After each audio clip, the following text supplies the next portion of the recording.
సాయిరామ్. సమర్థ సద్గురు సాయినాథ్ మహారాజ్ కి జై. ముందుగా మన సాయి కుటుంబ సభ్యులందరికీ నమస్కారం అండి. అందరూ కూడా సుఖంగా, సంతోషంగా, ఆరోగ్యంగా బాగుండాలని మనస్ఫూర్తిగా కోరుకుంటూ ఈరోజు వీడియో మొదలు పెడుతున్నాను. ఇక ఈరోజు వీడియోలో బాబాగారు ఏం చెప్పబోతున్నారు అంటే, తల్లి ఇది అదృష్టం కాదు, నీకిస్తున్న గొప్ప వరం. గౌరవంతో వినిచూడు, గుడ్డిగా చేజార్చుకోకు తల్లి అని బాబాగారు ఈరోజు ఒక అద్భుతమైనటువంటి సందేశాన్ని మనకు అందిస్తున్నారండి.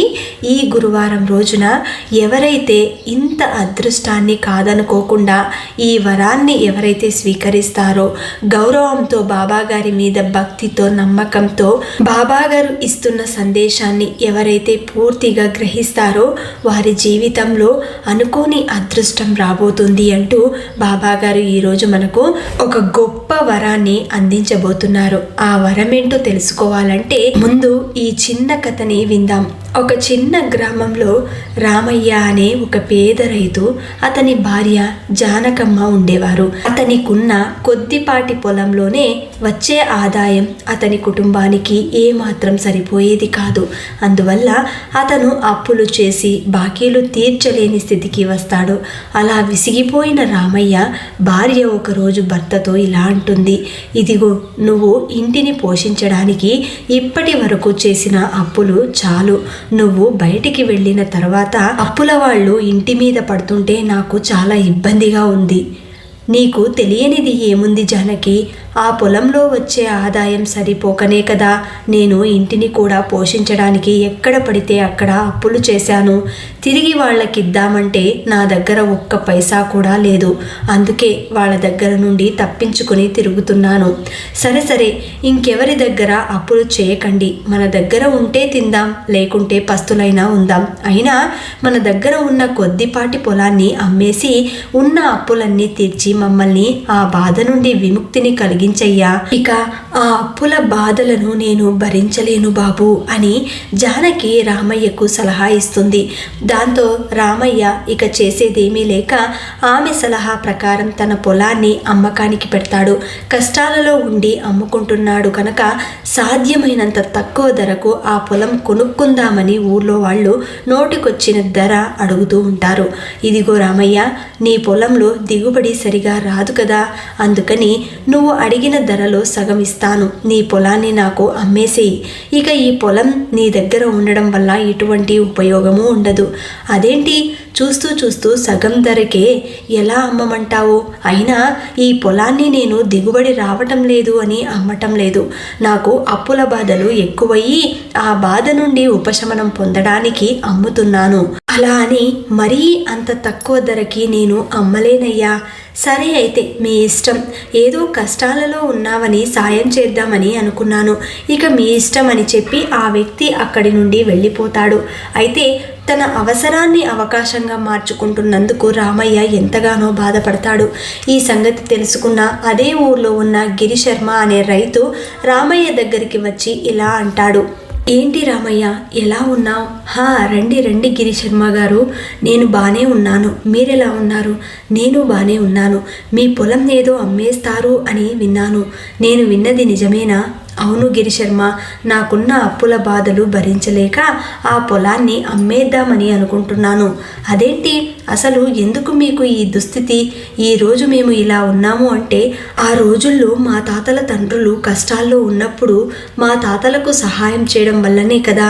అలాంటిది ఈరోజు నీకు ఈ దుస్థితి చూస్తుంటే నాకు చాలా బాధగా ఉంది. ఏం చేస్తాం గిరిశర్మ, కాలగమనంలో ఓడలు బళ్ళవుతాయి, బళ్ళు ఓడలవుతాయి అంటే ఇదే మరి. సరే రామయ్య, మీ పొలం నాకు అమ్మేసేయండి. ఎందుకంటే నేను ముందు నుండే చూస్తున్నాను, నీ అవసరాన్ని ఆసరాగా చేసుకుని అందరూ మీ పొలాన్ని తక్కువగానే బేరం ఆడుతున్నారు. నేనైతే మీ పొలాన్ని న్యాయమైన ధరకే కొనుక్కుంటాను. ఇలాగైనా మీ తాతల రుణం తీర్చుకునే అవకాశం నాకు వస్తుంది. అది విని రామయ్య చాలా సంతోషిస్తాడు. వెంటనే తన పొలాన్ని గిరిశర్మకు అమ్మేసి దాంతో వచ్చిన డబ్బులతో అప్పులన్నీ తీర్చేస్తాడు. ఇక రామయ్య భార్య భర్తతో ఇలా అంటుంది, మొత్తానికి దేవుడి దయ వల్ల మనకున్న అప్పులన్నీ తీరిపోయాయండి. ఇప్పుడు నాకు చాలా ప్రశాంతంగా ఉంది. కానీ నువ్వేంటి ఇంకా విచారంగా ఉన్నావు? ఏం చెప్పమంటావు జానకి? ఉన్న ఒక్క పొలాన్ని అమ్మేశాను కదా.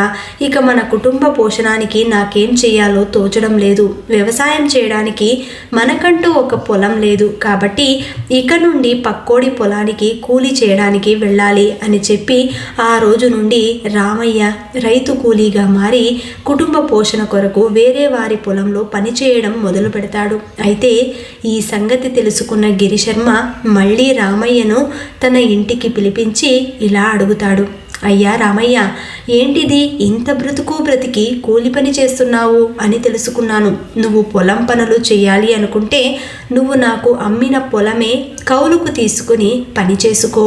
ఇక నీకు నీ కుటుంబానికి ఏ లోటు లేకుండా నేను చూసుకుంటాను కదా అని గిరిశర్మ అంటాడు. అలా చెప్పేసరికి రామయ్య కంట్లో ఒక్కసారిగా నీళ్లు తిరుగుతాయి. తిరిగి తన పొలంలోనే పని చేసుకునే అవకాశం రావడంతో రామయ్య ఇలా అంటాడు, నాకు అంతకు మించి అదృష్టం ఇంకేముంటుందయ్యా చెప్పండి. మీరు మా పాలిట దేవుడు లాంటి వారు. మీ మేలు ఈ జన్మలో మరిచిపోలేని బాబు అని రామయ్య ఆ రోజే గిరిశర్మ పొలంలో పనికి కుదురుతాడు. అలా ఒకరోజు తాను అమ్మిన పొలంలోనే దుక్కి దున్నుతూ ఉండగా తన నాగలికి ఏదో అడ్డు తగులుతుంది. ఇదేంటిది, నాగలికి ఏదో అడ్డుపడుతుందే, అదేంటో తవ్వి చూస్తే కానీ తెలియదు అని మనసులో అనుకుని ఒక పలుగతో తవ్వి చూస్తే అతనికి 2 లంకె బిందెలు దొరుకుతాయి. అందులో నగలు, బంగారు నాణ్యాలు కనిపిస్తాయి. ఇక అవి చూడగానే రామయ్య ఆశ్చర్యపోయి తన మనసులో ఇలా అనుకుంటాడు, ఏంటిది, ఇంతకాలంగా ఇంత గొప్ప సంపద నా పొలంలో ఉందా? ఇదెప్పుడు నాకు కనబడలేదేంటి? అయితే ఇప్పుడు ఈ పొలం నాది కాదు కదా. ఈ పొలంలో ఏం దొరికినా అది గిరిశర్మకే చెందింది. కాబట్టి నేను దీన్ని తీసుకెళ్ళి ఆ గిరిశర్మకే అప్పజెబుతాను అని నిజాయితీగా ఆలోచించి వెంటనే ఆ 2 బిందెలను తన భుజానికి ఎత్తుకొని తిన్నగా గిరిశర్మ ఇంటికి తెచ్చి అతను ముందు పెట్టి ఇలా అంటాడు, గిరిశర్మ, ఈరోజు నేను పొలంలో దుక్కి దున్నుతూ ఉంటే ఇదిగో నాకు ఈ బిందెలు దొరికాయి. ఇవి తీసుకోండి. ఇక నేను ఎద్దులు పొలంలో వదిలేసి వచ్చాను. అవి ఎండలో ఉంటాయి. వెంటనే వెళ్ళిపోవాలి అని అంటాడు రామయ్య. అయితే ఆ బిందెలు చూసి ఆశ్చర్యపోయిన గిరిశర్మ ఆ రామయ్య నిజాయితీని మెచ్చుకుంటూ, రామయ్య, మీ నిజాయితీని చూసి ఏమని చెప్పాలి? మీకు ఇంత ధనం దొరికితే అది తీసుకుని దాచిపెట్టుకోకుండా అవి తెచ్చి నాకిచ్చావు చూడు, నాకు చాలా సంతోషంగా ఉంది. అయితే ఇవి దొరికింది నీకు. ఇక అవి దొరికింది నీ పొలంలోనే గనుక న్యాయంగా చెప్పాలంటే ఈ బిందెలు కూడా నీవే, నువ్వే ఉంచుకో. అదేంటి గిరిశర్మ, ఆ పొలం మీకు అమ్మేశాను కదా, ఇక అది నాదెట్టా అవుతుంది? అందులో ఏం దొరికినా అది మీదే బాబు. మీ దయ వల్ల నాకు ఆ పొలంలోనే పని చేసుకునే అవకాశం వచ్చింది. లేదంటే ఇదే పని మీరు ఇంకెవరి చేతనైనా చేయించుకునేవారు కదా. కాబట్టి ఈ సంపదంతా మీదే. చూడు రామయ్య, పొలంలో పండించుకునే హక్కు మాత్రమే నేను కొన్నాను. కానీ అందులో దొరికే ఇలాంటి నిధి నిక్షేపాలు ధర ఇచ్చి ఏమైనా కొన్నానా? పైగా ఇది మీ తాతల నాటి ఆస్తి. అంతేకాకుండా ఈ పొలాన్ని కౌలుకు తీసుకుని ఎవరు సాగు చేస్తే దాని నుండి వచ్చే ప్రతి సంపద అది వారికే చెందుతుంది. అది న్యాయం. ఇప్పుడు నేను న్యాయం తప్పి నడిస్తే ఆ దేవుడు కూడా నన్ను క్షమించడయ్యా. నేను చెప్పేది కూడా అదే బాబు. నాది కాని సంపద నేను తీసుకుంటే ఆ దేవుడు నన్ను క్షమిస్తాడా? అది ధర్మం కాదు కదా. సరే, అయితే ఏది ధర్మమో ఏది న్యాయమో మనం ఆ ధర్మాధికారి వద్దకే వెళ్ళి తెలుసుకుందాం అని అంటాడు గిరిశర్మ. దాంతో తమ ఇద్దరికీ న్యాయం చేయమని వారు గ్రామాధికారి వద్దకు వెళ్ళి తమ సమస్యని చెప్పుకుంటారు. ఆ సమయంలో గ్రామాధికారి తమ్ముడు వాసుదేవ కూడా అక్కడే ఉంటాడు. అయితే అంతా విన్న ఆ గ్రామాధికారి ఆశ్చర్యపోయి ఇలా అంటాడు, ఇంతవరకు నా దగ్గరికి వచ్చిన వారందరూ ఆస్తి నాకు కావాలి అంటే నాకు కావాలి అని వాదించుకుని వాదలాడుకుని వచ్చిన వారే ఉన్నారు. కానీ మీలా ఇలా దొరికిన సంపద నాది కాదు అంటే నాది కాదు అని వాదించే వారిని మొట్టమొదటిసారిగా మిమ్మల్నే చూస్తున్నాను. అయ్యా, ఈ గిరిశర్మ నేను కష్టంలో ఉన్నప్పుడు ఆదుకున్నాడు బాబు. నా పొలంలోనే తిరిగి నాకు పని చేసుకునే అవకాశం కల్పించాడు. ఇప్పుడు నేను అన్యాయం చేయాలి అనుకోవడం లేదు. కాబట్టి మీరే సరైన న్యాయం చెప్పండి అయ్యా. అప్పుడు గిరిశర్మ ఇలా అంటాడు, అయ్యా, ఇందులో నేను చేసేదేముంది? తాను పొలం అమ్మాడు, నేను కొనుక్కున్నాను. సాగు చేయడానికి ఎవరినో ఎందుకని అతనికి పని అవసరం కాబట్టి అతన్నే చేసుకోమని చెప్పాను. ఇందులో నా గొప్పతనం ఏమీ లేదయ్యా. దయచేసి మీరే సరైన తీర్పు చెప్పండి. న్యాయాధికారి తిరిగి వారితో ఇలా అంటాడు, అయినా దీనికి ఇంత గొడవెందుకయ్యా? నీకు 2 లంకె బిందెలు దొరికాయి అని చెప్పావు కదా. మీలో చెరొక లంకె బిందెని తీసుకుంటే ఎవరికీ అన్యాయం ఉండదు కదా అని అంటాడు న్యాయాధికారి. అయితే అందుకు వాళ్ళిద్దరూ ఒప్పుకోరు. అంత అన్యాయం మేము చేయలేము అని ఇద్దరూ ఏకగ్రీవంగా అంటారు. అప్పటి వరకు వారి సమస్య వింటున్న ఆ న్యాయాధికారి తమ్ముడు వాసుదేవ కలగజేసుకుని, సరే అయితే ఇప్పుడు ఏమంటారు మీరు? ఇద్దరూ ఒకరికొకరు అన్యాయం చేసుకోము అంటారు, అంతే కదా? అయితే మీరిద్దరూ నేను చెప్పినట్టు చేశారంటే మీ ఇద్దరికి న్యాయం జరిగే అవకాశం ఉంది అని అనడంతో వాళ్ళిద్దరూ ఒకరి ముఖమొకరు చూసుకుంటారు. దాంతో గిరిశర్మ ఇలా అంటాడు, మా ఇద్దరికి న్యాయం జరుగుతుంది అంటే మేమేం చేయమన్నా చేస్తామండి. మమ్మల్ని ఏం చేయమంటారు? మీరే చెప్పండి. అవునవును, నేను కూడా మీరు చెప్పినట్టే చేస్తాను బాబు అంటాడు రామయ్య కూడా. ఇద్దరూ దాంతో అలా అనడంతో వాసుదేవ వాళ్ళిద్దరితో ఇలా అంటాడు, ఇప్పుడు ఇక్కడ 2 లంకె బిందెలు ఉన్నాయి కదా, ఇందులో నుంచి చెరొక బిందెని తీసుకోండి. వాటిని 1 నెల రోజుల పాటు మీ వద్దనే ఉంచుకోండి. మీరు 1 నెల తర్వాత తిరిగి మా దగ్గరికి వస్తే మేము బాగా ఆలోచించి మీ ఇద్దరికి న్యాయంగా ఒక తీర్పు చెబుతాము. అంతవరకు మాకు కొంత సమయం ఇవ్వండి అని అంటాడు వాసుదేవ. దాంతో ఆ ఇద్దరు చెరొక బిందెను తీసుకుని వాళ్ళ ఇంటికి వెళ్ళిపోతారు. ఆ తర్వాత గ్రామాధికారి తన తమ్ముడి కేసి చూసి ఇలా అడుగుతాడు, ఇదేం సలహారా? వారు 1 నెల రోజుల తర్వాత తిరిగి వస్తే నేనేమని తీర్పు చెప్పాలి? వాళ్ళిద్దరూ సంపదని పూర్తిగా ఇష్టపడి తీసుకోలేదు, అలాగని చెరో సగం పంచుకోవడానికి కూడా ఇష్టపడటం లేదు అని అంటాడు. దాంతో వాసుదేవ ఒక నవ్వు నవ్వి, లేదు లేదు అన్నయ్య, 1 నెల తర్వాత ఆ డబ్బు మీద మోజుపడి వాళ్ళు మళ్ళీ మన దగ్గరికి తిరిగి రారు. ఒకవేళ వస్తే అప్పుడు చూసుకుందాంలే. ఆ మాటలకు న్యాయాధికారి కూడా ఆశ్చర్యపోయి, అదేంటి, ఎందుకు తిరిగి రారు వాళ్ళు? నేను తెలుసుకోవచ్చా? తినబోతూ రుచి ఎందుకు అన్నయ్య? 1 వారం రోజులు ఓపిక పట్టావు అంటే అసలు వారు ఎందుకు తిరిగిరారో నువ్వే చూస్తావు కదూ అంటాడు వాసుదేవ. అలా వారం రోజులు గడుస్తాయి. ఒకనాటి రాత్రి న్యాయాధికారి తన తమ్ముడు వాసుదేవ ఇద్దరూ కలిసి రామయ్య ఇంటి వద్దకు వస్తారు. వచ్చి కాసేపు గోడ చాటున నిలబడతారు.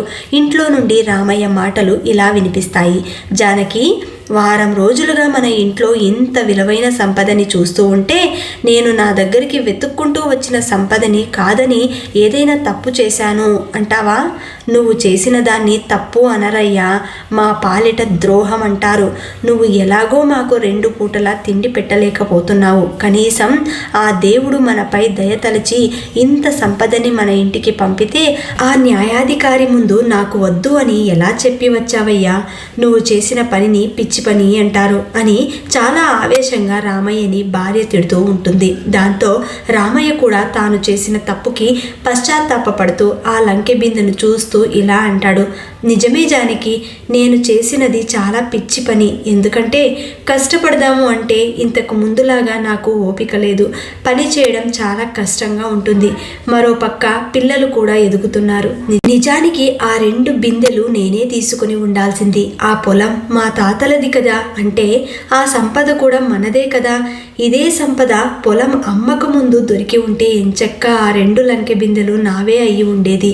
కానీ ఇప్పుడు ఆ 2వ లంకె బిందెని నాకే ఇప్పించమని ఆ న్యాయాధికారిని అడిగితే అందరూ నవ్విపోతారు. ఇక నా దగ్గర ఉన్న ఈ 1 బిందెను నేను తిరిగి ఇవ్వను. ఇందులో ఉన్న బంగారంతో కొంత పొలాన్ని కొనుక్కొని హాయిగా ఉందాం. ఇంతకన్నా నేను చేయగలిగేది ఏమీ లేదు.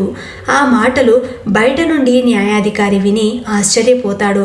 వెంటనే వాసుదేవతో ఇలా అంటాడు, ఏమిటి ఈ రామయ్య ఇలా మాట్లాడుతున్నాడు?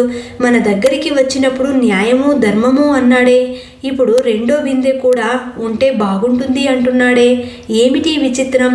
అయ్యో అన్నయ్య, అది దూరంగా మనకు అందుబాటులో లేనప్పుడు ఉన్నదానితోనే సుఖంగా ఉందామనిపిస్తుంది, అంతకు మించి కూడా వద్దు అనిపిస్తుంది. కానీ అది మన దగ్గరలో ఉంటే మాత్రం ఇంకా ఇంకా కావాలి అనిపిస్తుంది. అందుకే నేను ఆ రోజు వారికి చెరొక బిందెని తీసుకోమని చెప్పాను. ఇంకా ఇదేం చూస్తావు, ఇప్పుడు గిరిశర్మ ఇంటికి వెళదాం పదా, అతని మనసులో ఏముందో తెలుసుకుందాం అని వాసుదేవ తన అన్నను గ్రామాధికారిని వెంటబెట్టుకుని గిరిశర్మ ఇంటికి వెళతారు. ఒక గోడచాటున నిలబడి లోపలి నుండి వచ్చే మాటలను వింటూ ఉంటారు.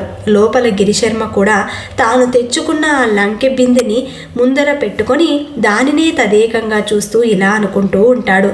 ఆ రామయ్య ఆ 2 లంకె బిందెలను నేరుగా తీసుకొచ్చి నా ముందర ఉంచినప్పుడు ఆ రెండింటిని నేనే తీసేసుకోకుండా ఆ న్యాయాధికారి వద్దకు వెళ్ళి తప్పు చేశానేమో అనిపిస్తుంది.